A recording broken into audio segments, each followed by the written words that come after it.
Hello, everybody. This is Denise Easton from Plexus Institute, and we're very excited to welcome Chris Lauer, who is going to be chatting with us about the evolution of value and knowledge in health and care, an ecosystem perspective. And for those of you who are familiar with the work at Plexus, we've been very deeply involved, not only in the healthcare field, but in many complex systems, organizationally, socially, and broader. So this is going to be a tremendous opportunity for those of us to share what we're doing, but most importantly, to turn it over to Chris now and have him share what he's doing. So welcome, and remember, as all pop-ups are at Plexus, we encourage you to actively participate. So in the chat box, you're welcome to type in questions or other things that you'd like to share with us, and then there'll be lots of opportunity for you to also vocalize. Okay, thanks, enjoy. Welcome, Chris. Okay, thank you, Denise, and hi to everybody from cold Oxford in the UK, also the cold winds of Brexit blowing through us at the moment, so this is good to take my mind off of that. So what I want to do is talk about value, how we define value, and how we can evolve our understanding of value with particular reference to health and care. And so I've got quite a little bit of content because I want to show you not only my foundational thinking, but some examples of where we're taking this, and some content that you can download yourselves to explore these concepts more deeply later. So to start, the question of value. Okay, so as these 5 individuals testify, many of the greatest thinkers have explored the somewhat slippery and vague notion of value. They all sought to define it, identify its different forms, describe its elements, and also debate the implications of different theories on things such as pricing, markets, labor, production, marketing, and the roles of producers, along with many other areas. And generally speaking, 2 primary conceptions of value became most widely understood and most pervasive in mostly Western political and especially economic and business thinking. So you may be familiar with these. Value in exchange and value in use were actually first described by Aristotle way back 300 BC or so. The first of these, value in exchange, embodies a more economic view of value. It's quite narrow, it's transactional, essentially reductionist, instrumental, but in nature. It puts the source of value in the nominal price or cost that somebody is willing to pay, usually for a material good. And also the value created for the producer or the provider in the form of income or surplus generated over the material cost and labor inputs. So value in exchange thinking gave birth to economics and more profoundly the Industrial Revolution and the pursuit of production surplus through economies of scale. Now, value in use, which is more difficult for people like Adam Smith to conceive, and he actually gave up trying to understand it, which arguably gave rise to value in exchange as a dominant form. This tends to incorporate the exchange conception, but it views value from the perspective of a consumer's perception or utility or usefulness of a good or service in relation to some need, purpose, or intention. And more latterly, we've also explored value in terms of the experience of use of a good or a service, so a more marketing-related idea. So in health and care, these 2 forms of value have really profoundly influenced how we understand, decide, and act in health systems, practices, services, and the technologies that we create. And in particular, they're expressed in the widely used value equation of outcomes over cost. So in effect, use over exchange forms of value. Yet I argue this view has its limitations. Not least, it fails to take into account the wider context of health and disease, the broader systemic nature of health, It doesn't identify and help us reveal particularly the deeper mechanisms and causes of health and disease, and also maybe masks the unintended consequences that may arise elsewhere in the system when we're using this quite narrow view of value. I think it can promote short-termism. It elevates technology as a panacea sort of perspective. And overall, I think it promotes an efficiency, cost reduction, and industrial mindset in health decision-making and design. Sometimes it works fine, a lot of times it doesn't. So in today's talk, I want to explore how we can overcome these limitations by surfacing a new way to look at health value. And in doing so, help us reimagine, redesign health and care systems, practices within them, policies, programs, as well as technologies. In short, all my work is about challenging current conventions of value thinking in health and care. So to start, I'm going to make this statement. And that is, how we define, understand, and use value is in fact informed by how we perceive our world. It's entities that make up the world, the reality of our world, their relations, their observability, and how well we can know them and their ability. And in effect, with the belief in a certain ontology or a way of understanding, or way of assuming or believing about our reality, our ideas and assessment of value are influenced by how we acquire knowledge, how we explain and understand reality, and what we consider valid and useful to change it. So over time, these prevailing beliefs evolve into different structures or epistemologies or systems of knowledge. These are underpinned by certain ideas, institutions, methods, roles, and discourse of what we deem to be moral, ethical, equitable, practical, and worthwhile in terms of the endeavors, the interactions, the beings and doings we have around our health. And these structures themselves are represented in the routines that we create and reproduce to improve, create, or modify our and others' health, and the systems that we design to evolve and support them. So as complexity thinkers, how might we define our particular ontology, our way of perceiving the reality of our world? Well, let me just play you this very quick video, because I think we are sort of spectators on reality. We're kind of observers from space like this, okay? And as in this video, we metaphorically sort of float above our planet, looking down upon it. We look down upon the oceans, the deserts and mountains, on our cities and towns and societies. And our view is one that the world is in a continuous dynamic state of becoming. As the popular Italian physicist Carlo Rovelli says, we kind of live in a world of happenings, not things. It's less about objects, more about interactive relationships, okay? And so in this view of the world, we see reality is comprised of a multitude of complex, interdependent, natural, human, and social mechanisms, interactions, events, and forces. And many of these, of course, were occurring millions of years ago when humans didn't exist. They were real then, and they're real now. They existed before we were able to understand them, and in many cases, we still do not. So, for example, about 200 million years ago, the Earth consisted of one giant continent, looked like this, Pangaea. It then broke up over the course of the next 180 million years into the continents we recognize today. Now, there's a good reason I use this example, which will be revealed very shortly. But it took us till 1912, and Alfred Wegener, this German geologist, polar explorer as well, to come up with the theory of continental drift from empirical observation of fossil records, land shapes, and rock types. And then going even further back, 550 million years ago, this is the first multicellular complex nervous system that evolved in I can't pronounce it, cephalopod or conefish, which is arguably the most sophisticated neuronal sensing and signaling system on Earth.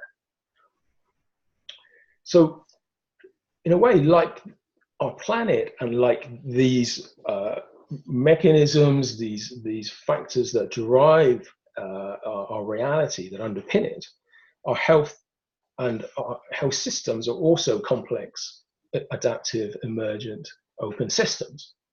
And whilst we know a lot about disease, its differentiation, diagnosis and treatment, we know less about the dynamic aspects of our health and our healthcare systems. And we find it really hard to observe it, to make sense of it, and to better act upon it. So in exploring this reality of health, I think we need to understand the implications of this particular view on how we redesign not only clinical and medical practices, but also public health practices of more systemic level interventions in health systems.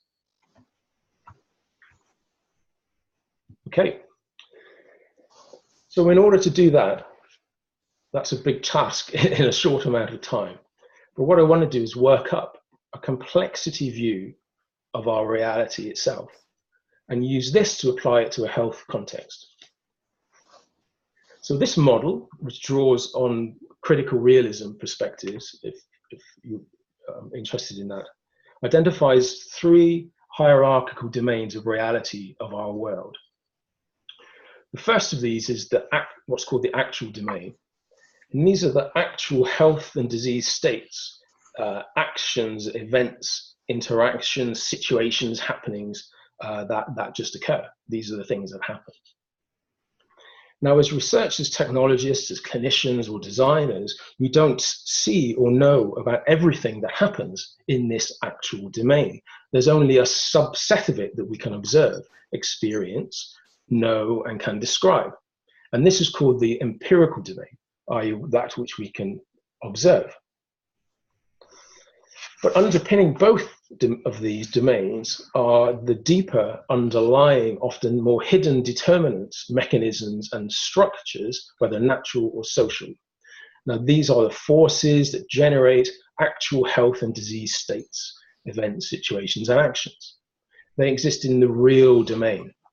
It spans the actual and the empirical. And as spectators, as when we look down upon the earth from above, we can only see and know some of these mechanisms. We can't understand or describe all of them, all the structural forces, all of the flows. They exist whether we know them or not. So the thing is, with this view of reality, this three levels of reality, we can float down from space, okay, and land on the North Pole to describe how the model helps us to see different perspectives on what we know about health and how we define and assess value. So I call this model that I've been working on for the last 6 months, the world of health knowledge. We're here at the North Pole in this empirical domain, what I can sense, what I can observe. And running below and behind me from north to south is a line of longitude that runs through the empirical domain, through the actual, and into the real. Then running from west to east at right angles to me is another line of longitude. On this are different frames or content of health-related phenomena. Each defines a certain boundary or context around a subject of health and disease inquiry, explanation, or understanding. In the west are the most distant, hidden, lowest level, and smallest phenomena, are molecular structures and mechanisms. Next to them are the cellular levels, including our DNA, our genetic makeup.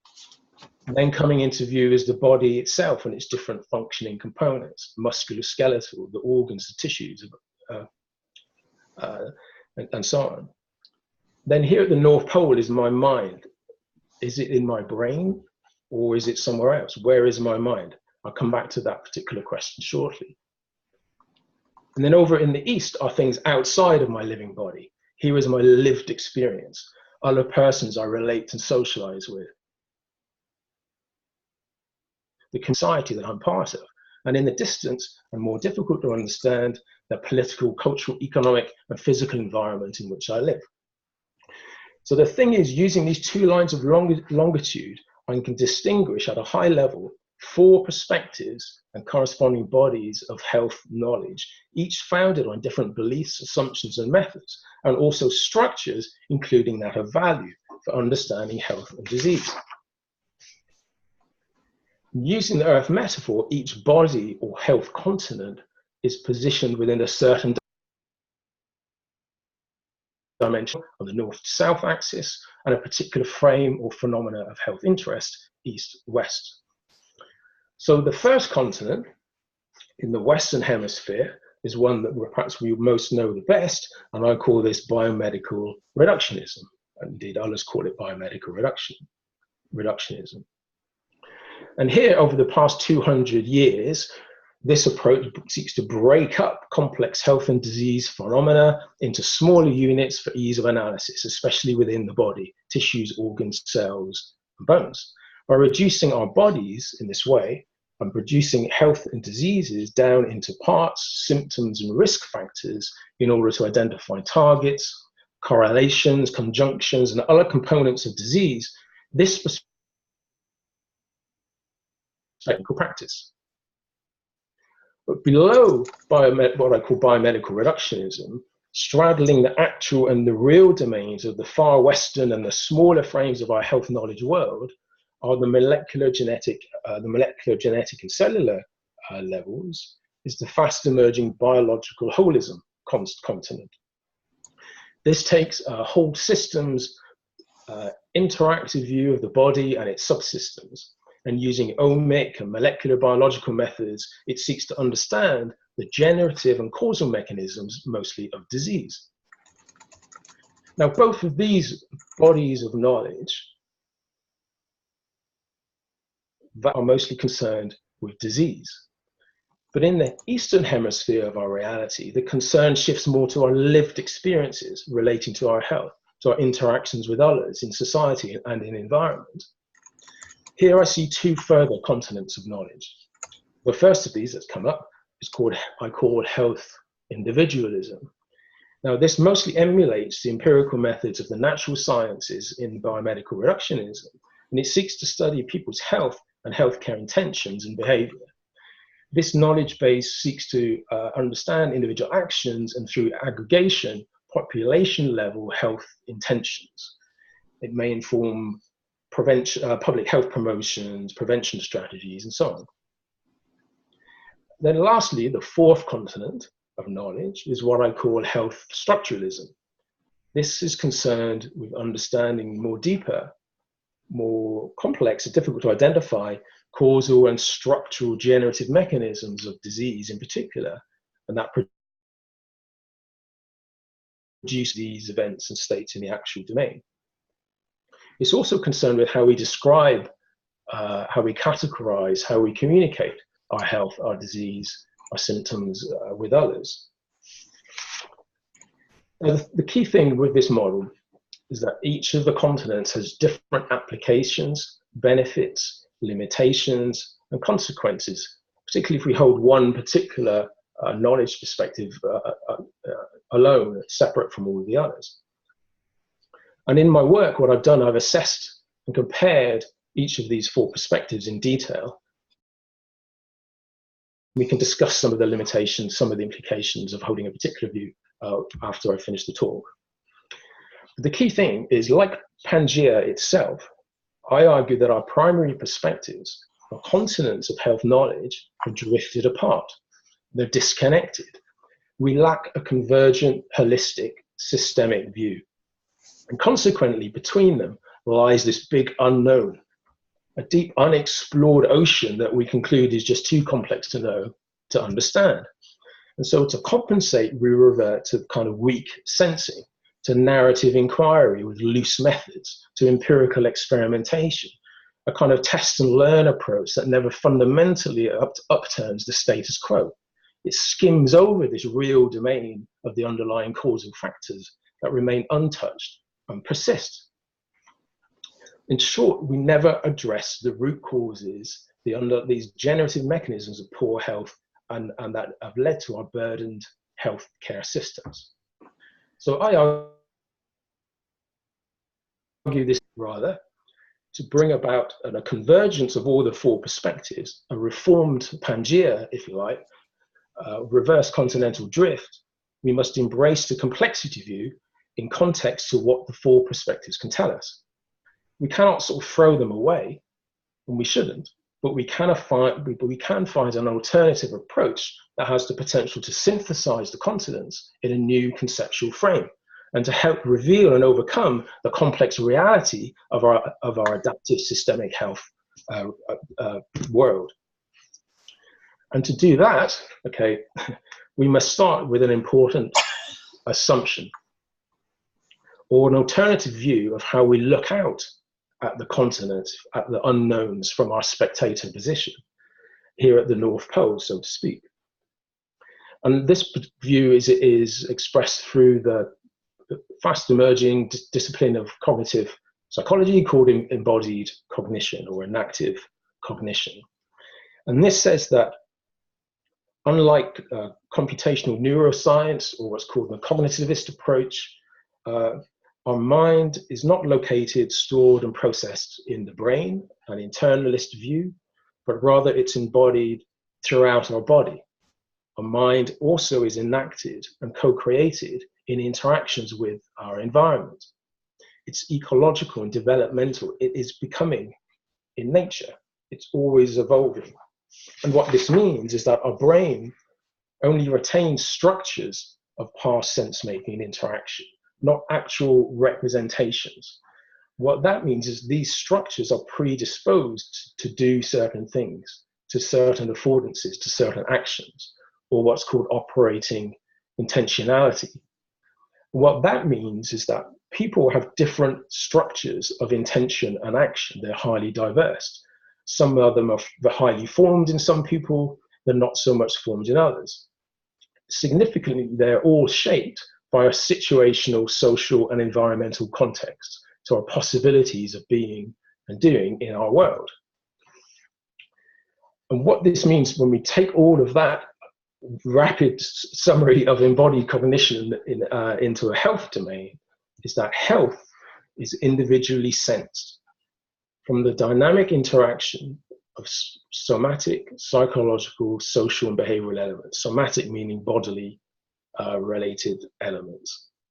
It's experienced and understood in relation to personal meanings, valued beings and doings, the things we like to do and get on with in our lives, the resources available to us, and shaped by the context of our environment. So we can represent that using this model. So here in the center are the four dynamic elements of personal experience with health: the bodily, the social, the psychological, and the behavioral. And here is in the center is our dynamic adaptive cognition of experience with our health, driven by interactions between the four elements or attractors of disease. Now, when one or more of these elements is perturbed, defected, diminished, or lost, then we experience a sense of dis-ease, so unease, not being or doing as we would like. So in this example, someone is experiencing, for example, chronic pain. Their sense of disease is in the somatic attractor. This silver ball is towards the somatic attractor of disease. It's pulling down on the psychological attractor, affecting their mood and their outlook, and also on their social, their disposition to interact with others, their demands on others, and also the behavioral, their activities, lifestyle choices, their level of mobility, their dietary choices, and so on. And even though objective evidence, which I represent as the base dots, these small dots in the background, even though like a vital signs measure such as blood pressure or a score on a pain chart, may tell us we have a certain symptom or risk factor for a disease or illness, we personally sense disease differently. We adapt and respond to sensations of disease in different ways. And so in this view, we can define health as a kind of super capability, one that allows us to be the person and do the things that we want to be, to have the freedoms to be and do what we value, the dignity to have that, such as all of these types of things listed here, or as Aristotle put it, to flourish. So what does this mean for value? So with this view of health as personally experienced, systemic, embodied, action-centered, meanings-based, and all in context of valued beings' doings in our situated environment, the new thinking of value becomes pretty clear. It's to co-create capabilities to improve, recover, maintain personal experiences with health. We do that by integrating resources with certain meanings of significance to allow people to be and have certain activities. And from a service provider point of view, it's to design practices that improve, recover, maintain, stabilize personal experiences with health as well, in relation to beings and doings that people value. So this, for me, is kind of the sole purpose of any health system or a design program. And through this, then, we can see the third form of value beginning to emerge, what I call value co-created in context. It's personal, it's experiential, it's adaptive to the individual as far as possible. It's helping people to sense and learn and to build those capabilities through new knowledge and interactions with providers, specialists of that knowledge, or indeed with other people, other patients, for example.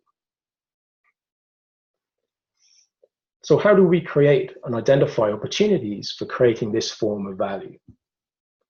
So here I take from the ecological perspective, the ecological sciences. Now, they divide the Earth into different ecosystems of similar species and resources using certain consistent context. So here's the barrier reef, micro-metropolis of a myriad of interactions in existence for millions of years until we came along and began destroying it with overfishing, global warming, and sediment runoff. But to study an ecosystem, ecologists do this thing whereby they frame off part of the ecosystem, here using wire mesh in the Great Barrier Reef, to study the interactions, the resource mix, the capabilities of species, their changing functioning, in order to find emergent states and conditions and to make strategies for adaptation in order to recover the balance, the diversity of that ecosystem. In the Great Barrier Reef's case, they're concerned obviously with the health of the primary food producing species on which the whole barrier reef ecosystems depends. They're looking for ways to recover the health of the primary producer. Now, the key thing is ecologists also use a certain structure that identifies the different levels and types of interactions between different species in every ecosystem. Here showing 8 levels, showing the interactions within a single organism at level 1, through a species interaction with its environment at level 2, to interactions or population level interactions at level 3, between 2 populations, and then up through what are called these functional service groups, which are groups of mixes of species performing certain tasks or services within the ecosystem that benefit the primary producer. So taking the same ecological approach, we can build up a frame to understand and inquire within a particular health and care ecosystem and to apply the co-created personal experience and value model. So with the purpose of improving personal experience with health, this is one example for chronic back pain that we've worked on. We can build up the model. So here's the personal experience with health value driver. Here's the frame of a particular ecosystem. Here are the 8 different levels, starting with the elemental interactions within the body, up to the individual integrative interactions of what I call a beneficiary actor, the person for whom the services in the ecosystem are provided for, in this case, a person with chronic pain. Level 3, the interactions with the family, peer, the community type level, social practices of interaction of co-creation. Level 4, the interactions between the beneficiary and a specialist skilled actor, someone effectively with more knowledge that can help them recover, maintain, stabilize their health, their experience with health.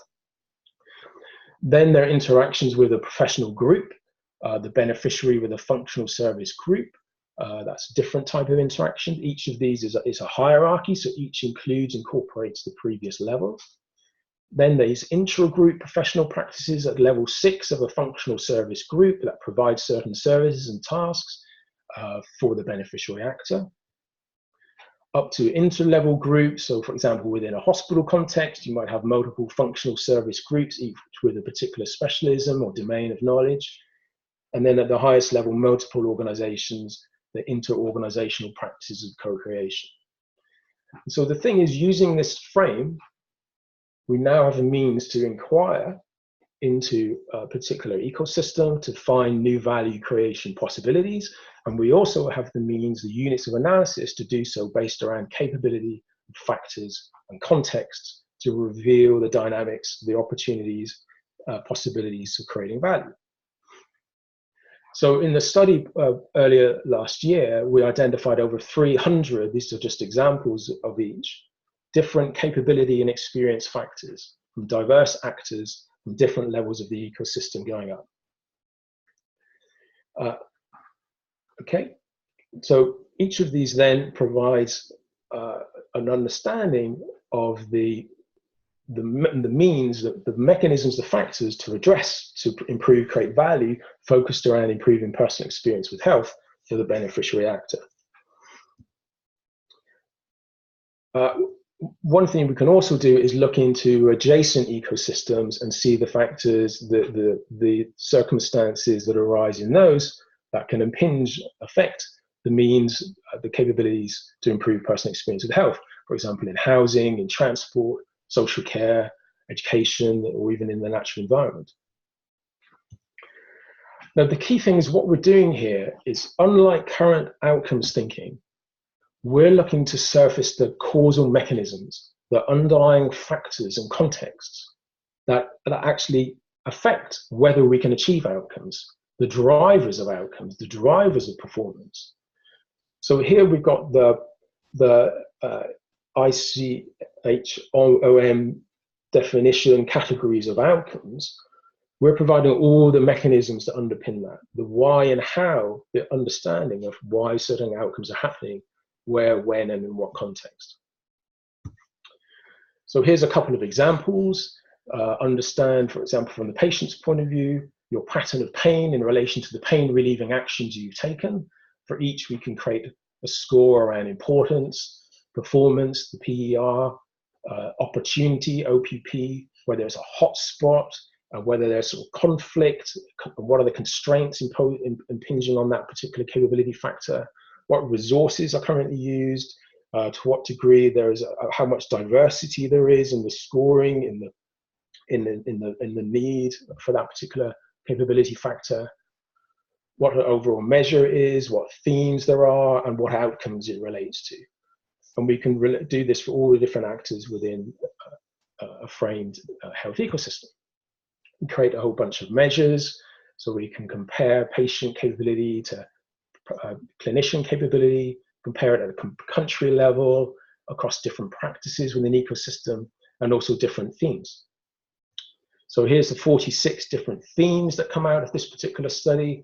Each theme is a collection of different capability factors within a particular health ecosystem. We can do things such as link all the themes together to provide a higher level view.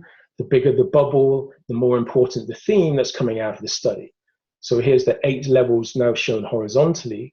Now we begin to see the patterns and relationships of themes of unmet need, of capabilities and mechanisms within the ecosystem. And with all this insight, we now begin to see what are the drivers of creating value within our ecosystem. So the direction of value co-creation is now informed by capability, by segments of capability, a new view of what are the underlying mechanisms that we need to address to move people from highly dependent, highly complex, poor capability in relation to their condition and their personal experience with health, to become more capable, advanced, self-managing, highly literate, achieving their desired functioning. So this affords a new view on our health systems, not disease-centric or disease symptom-related, but capability and capacity-based. And by having that, we begin to see better ways to allocate our resources in our health systems. So here's another one we did with relation to improving personal experience around losing weight when obese diabetic. So here again are all the different capability factors using this frame, using the structure inside a frame to reveal all these different capability measures. And so quickly to finish, with these we can then create value, what I call value frames. So these are evidenced frames of possibility, of probability, of emergence that we can then work with.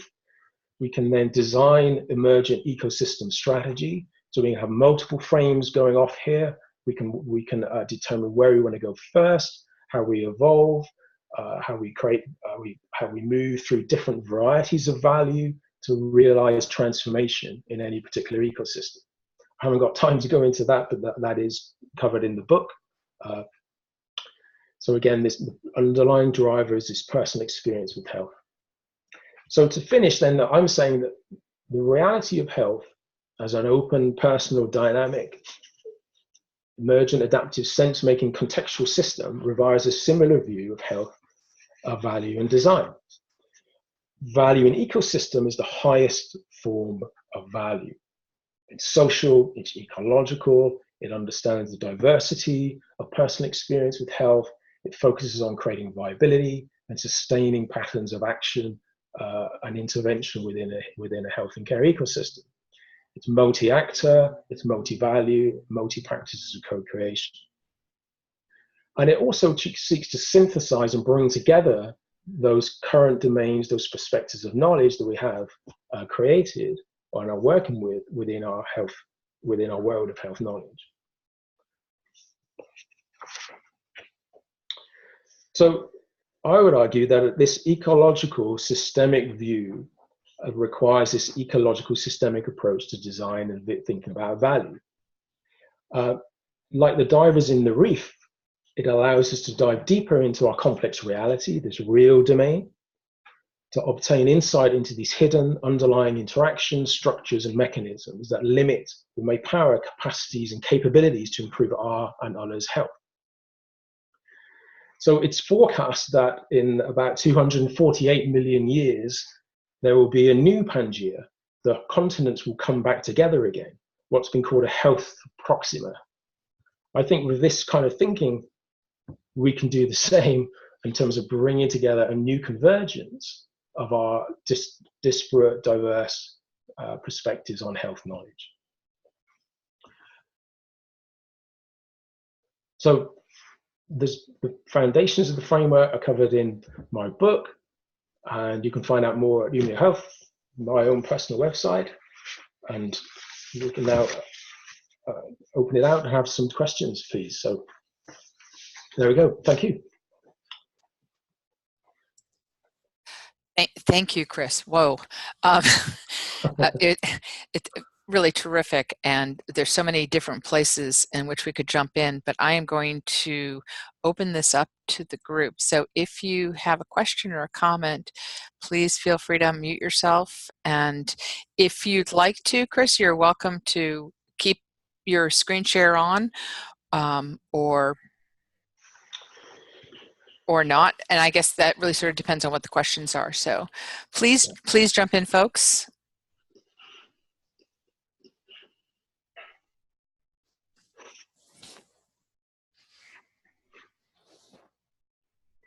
Chris, this is Bob, and one of the things well, you covered so much great ground, the idea of the affordances and our ability to act on our certain systems. I really like the idea of framing by empowering the patient or the individual to ask questions that help frame the affordances of the environment.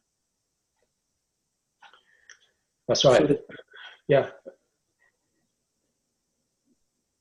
And indeed, in that case, it's about creating a shared purpose or a sense of direction, of which I think it's slightly different to this current desire for integration around connecting everybody. I think connecting everybody is not altogether necessary. You don't need to know what everyone else is doing, but you do need to create a sense of shared purpose. So I think what this is about is trying to reveal those mechanisms with a model around personal experience with health, and then to use that as the core lens through which we see value creation opportunities. When everyone, I think, sees that, then they can, the actions will become more aligned to fulfilling that sense of shared purpose. Yeah, well, I like that idea of framing it, because there's a guy named John Wheeler who said that you had to have a model of framing the question so that these ideas could emerge as a collective. So yeah. If we don't have that model, then it's very hard to expect for collective awareness to emerge as easily. Yeah, and I think with the dominant biomedical reductionist perspective, I mean, that's literally the most populated continent, the most dominant, pervasive. Yes, we had a lot of success with it, and we can't deny that success. Yet I think it's no longer reflecting the reality of our current circumstances of more lifestyle-related, more chronic disease, these deeper mechanisms, things like around inequality, around access to health and care. That view on its own, I don't think can accommodate the diversity of experience, of lived experience. And so whilst we can't throw it out, we need to find better ways of integrating and synthesizing that understanding with this particular approach that I'm trying to advocate. So, yeah. Yeah, very good. Thank you. So I'm showing here, you can download this. This is on the UMIA website. So what I'm trying to do is not only show the 4 varieties of value, but also the main methods that go into it. This is from a generic sense. So I'm developing one for a health and care context where I talk more about patients, shifting from patients to people type things, but also the different types of measures that we use, and the dominant language, because dominant language is so key. You can always almost pick up the way people's assumptions and beliefs about what they're trying to do from the language that they use. By surfacing that, we begin to see, we can begin to challenge that language or help people think and see differently. So that's available on the website to download. It's a big poster. If you are inclined to print it off and stick it on the wall. So there's that holistic view of this evolution of value. Chris, this is Rob. That was very exciting. My head's going to explode. Yeah. We've covered so much ground. But I'll pick one place to start. Listening to you makes me think of, I think it was in the early 2000s, the UK Design Council had a RED project where they were looking at provision of government services, and they, in maybe more simplistically and more closer to the ground, we're also focused on the co-creation and the kind of industrial model not working in terms of provision of healthcare, but also just in terms of economics of running a health system in a country.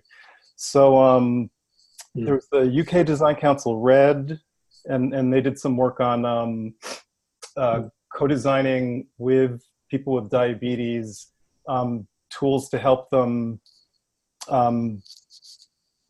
have joint decision making that was meaningful. I'm wondering if your work, if you've crossed paths with these people who are kind of like more, I don't know, more starting from the applied side. And I think the UK, it seemed to be a hotbed for this stuff. There was the UK Design Council. The woman who ran that was named Hilary Cottam. She formed a company called Participle, and then Plot and Live Work are service design companies in the UK that also are applying this co-creation of value service design model for the provision of government services. Yeah. They're doing some interesting stuff on personal care, personalized care, the new NHS plan, 10-year plan, came out just a few weeks ago. And within that, they've got interesting things such as personal health budgeting that nominally give people a nominal value tailored to their particular set of conditions from which they can spend and allocate to different services. So that's sort of in trial. And then we've also got a new thing around social prescribing. So less about just drug treatment, in particular more about access to community activities, particularly for mental health problems. So that's being trialed as well. They've accelerated that, which is all great, which is all fantastic. I think from my point of view, there's another level of value above co-creation, which is what I'm trying to get towards, is this ecosystemic level, multi-actor, multi-practice, because individual practices of co-creation and service design is still, I think, only halfway up the summit, towards the summit of possibility, if you like. Yeah. Because it's still focusing on more or less dyadic or linear interactions between a beneficiary, a patient, and a provider. And yeah, while they may add up to something more substantive and more value, I still think there's this bigger view that we can take that allows us to step back and look at, well, actually, how can we inform public policy? How can we assess expensive technologies? How can we redesign the health systems themselves, with more a deeper insight and perspective on, and a whole new set of measures on these drivers of value, but also realizing new forms, greater forms, better outcomes, better capabilities and experiences. Because I think that a disease-based model has reached its limits, and we can co-create within the disease-based model and new services, etc. But it's just expanding, or it's just pushing against those limits. And I think by jumping out of that with this ecosystemic perspective, the fourth domain of value as I define here, that's a way to see differently and design differently. How much uptake are you getting in the US? Because I can easily see what you've shared with us today fitting with where the US health system is going, the triple aim and the focus on trying to migrate to population health, and the idea of, personally, the fact that everything needs to be evidence-based, and the idea of evidence is all from a very tiny, epistemological window is stifling. There is actually, on balance, from Europe, activities, which creates problems for me stuck in the UK. So I mean, we're having some fantastic conversations with key opinion leaders, really experienced folk driving the accountable care organization, the shifts within that, population health within the US. Really exciting conversations, early days. And then there are regions within the Nordics, for example, in Sweden. We're also having fantastic conversations. And they start from this broader perspective. They start from stepping back and saying, okay, what can we do differently? And I think that's where you have to be with this kind of thing. So it's starting at the end and looking back. What can we pull in, rather than starting from what is, and how can we improve upon that? So it's less of an improvement mindset, more of a transformational mindset, but around transforming perspective at the starting point of that. So there's some really good conversations. Thanks.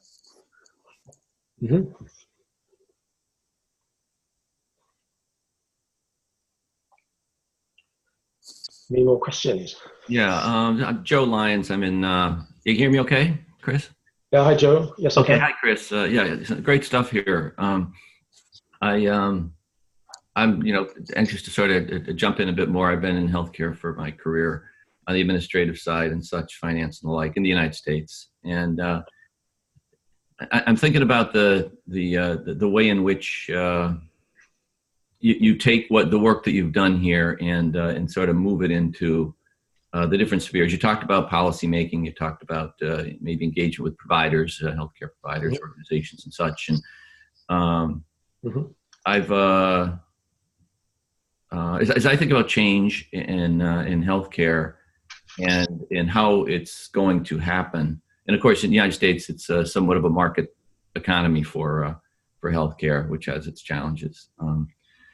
And I think about, and I've come to think more and more that the path is more one of social movement, through social movement. I guess I've been maybe impatient with the pace of change through the other ways. You know, not that there's none, there is some, as Robert articulated. Yes. But in terms of the major fundamental shift I'd like to see happen toward the framing, ecosystem framing, the likes of what you're talking about here, and you've gone in great detail about. So is there? Can you talk a little bit about that? Like, do you have any thoughts about sort of social movement as a way to take this and push all of us, frankly, the whole society, toward a framing that's going to be far, far better than what we currently have in terms of lousy deployment of resources, outrageous amounts of resources going into healthcare, and yet the value is far from what it could be. Let me stop there and see if I've been coherent enough for you to respond. Absolutely, yeah. I had the thought. My thinking is always evolving with this, and I keep having thoughts. Just my life's project, effectively, this has become, and so on. But on that particular question, I sometimes wonder if even the framing around individual health and individual symptoms and disease experience should be complemented by a broader framing around social health, community level, which we're doing with population health. But maybe most diseases, 80% of burden on health systems are chronic lifestyle-related diseases, and the most of those are driven by social and environmental determinants.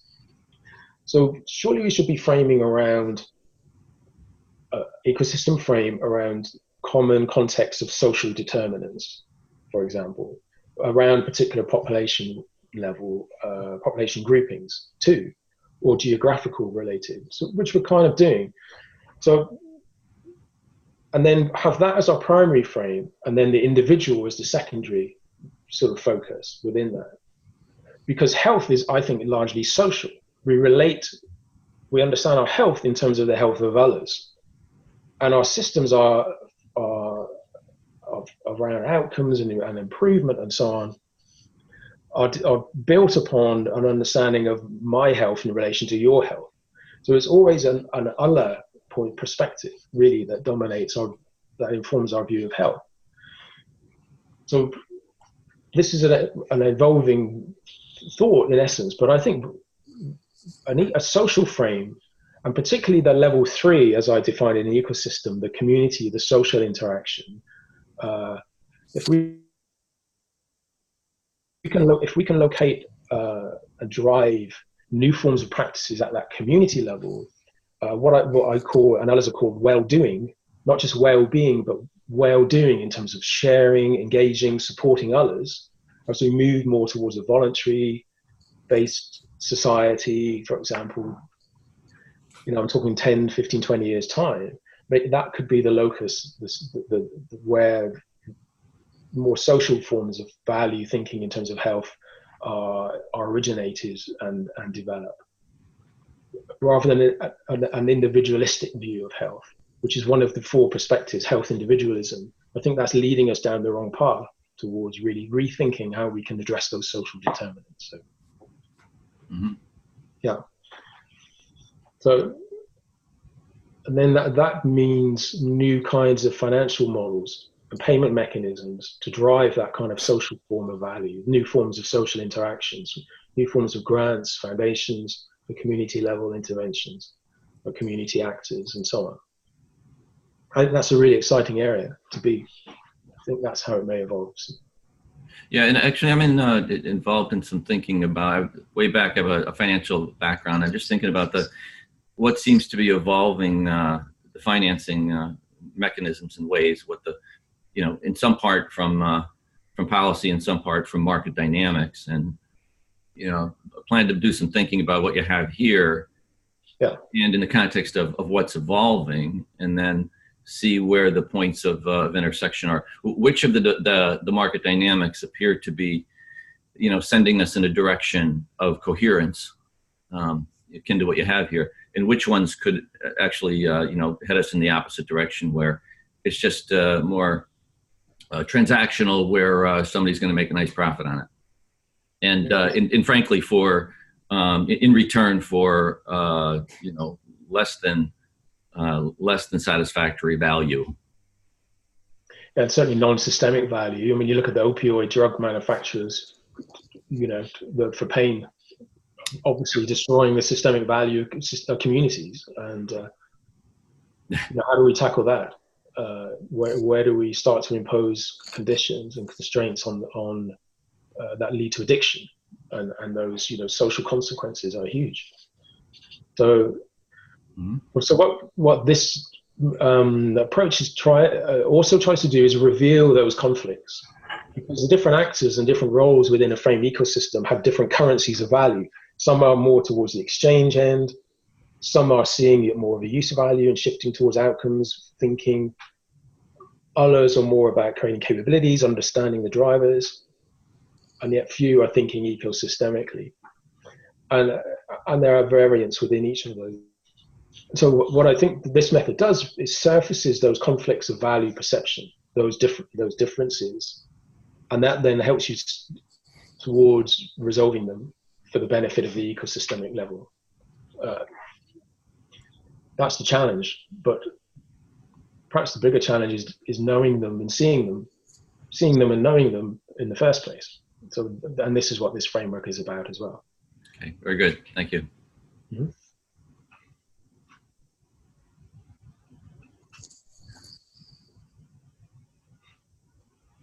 One thing I saw, this is Bob again, in your one illustration where the mind is at the top, it seems like one of the big things would be for us to understand the mind-body and environment integration rather than just mind-body. So that crosses that ecosystem.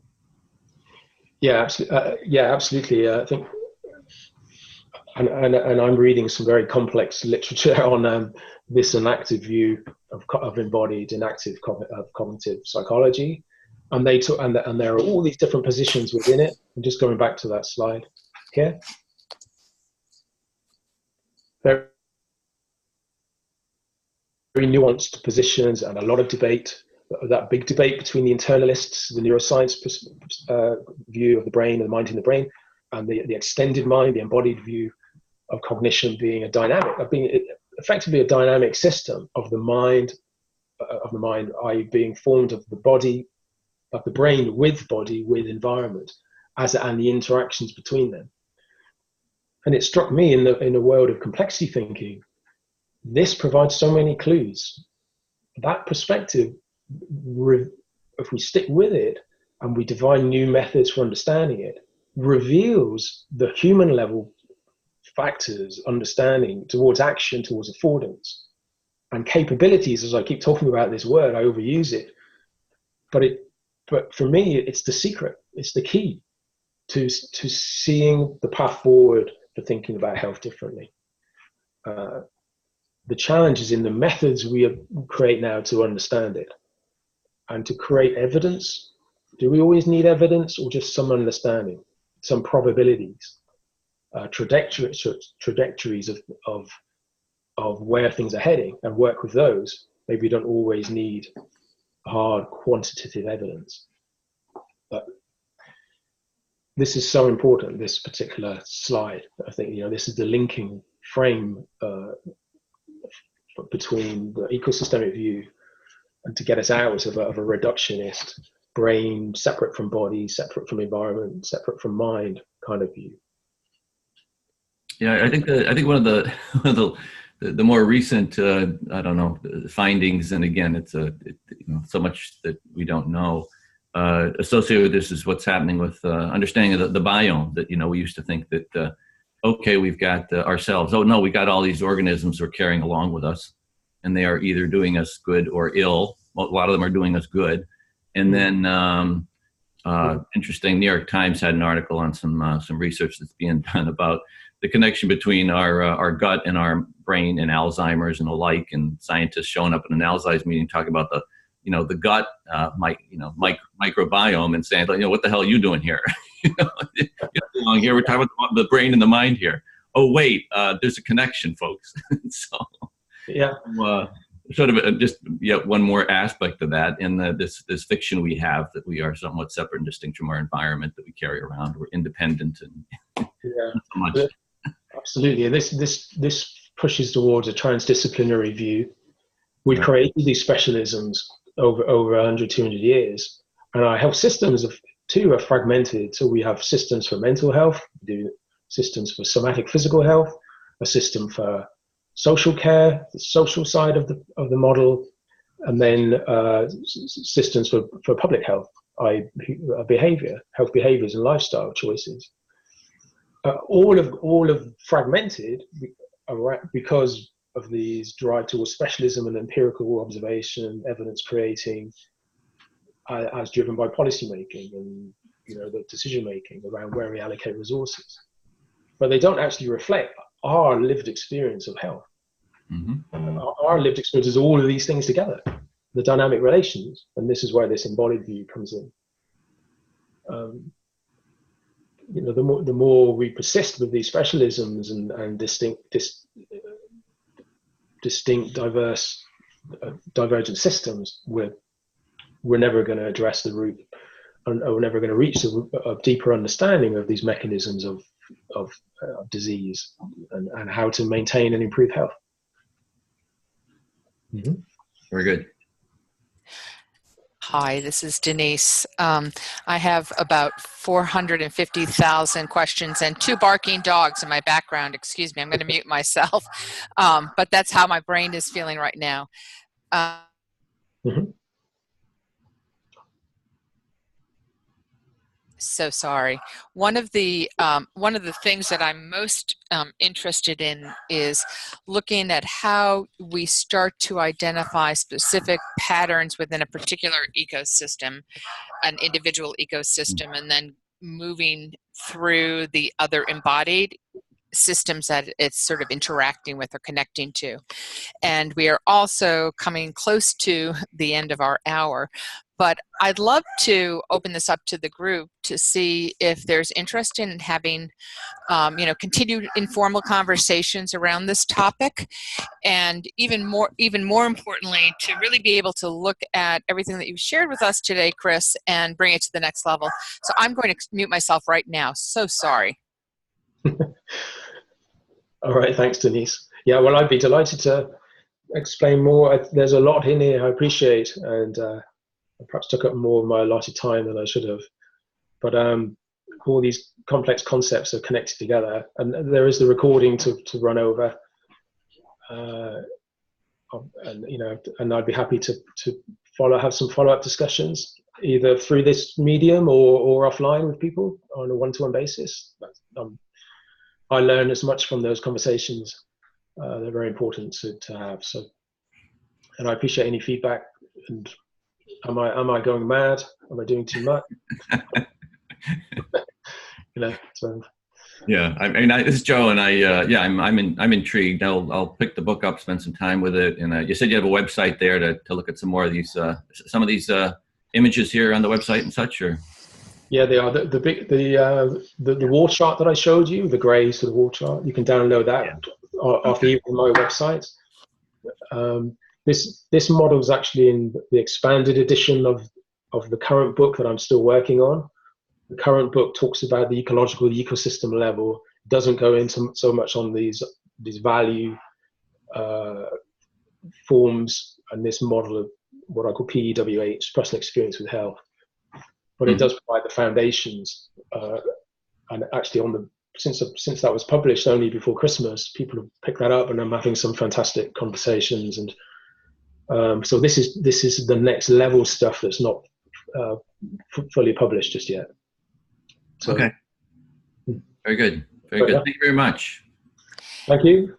Yes, thank you, Chris, and thank you, everybody. And again, I apologize for the crazy office mates that I have, but we'll definitely reconvene. I will send everybody sort of an email follow-up, but I do want you to know that we do put these recordings on our YouTube channel, and you can always reach us at admin@plexusinstitute.org. So please feel free to reach out, and then we'll take it from there. But thank you, Chris. This has been fascinating and really important, and it just aligns with so many projects that are sort of emerging at Plexus. So terrific. Have a great day. I'm going to stop the recording.